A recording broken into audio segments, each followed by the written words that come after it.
Les coureurs étaient au rendez-vous.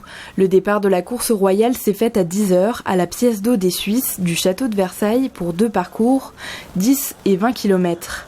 722 participants se sont élancés pour la 7e édition de la course royale.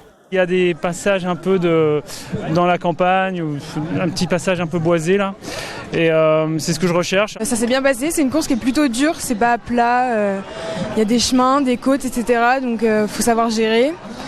Puis c'était assez boueux, donc ça glissait, etc. C'était un peu compliqué dans les champs. Les participants se sont confrontés aux conditions météorologiques.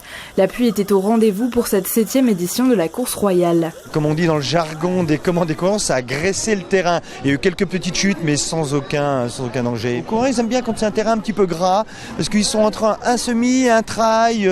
Des enfants en situation de handicap participaient également à cette course à bord de 3 jouelettes, un fauteuil tout-terrain, accompagnés des coureurs des Dunes de l'Espoir et de Franchissons nos murs, présents depuis 3 ans. Ils ont effectué le parcours des 10 km. Ça s'est très bien passé.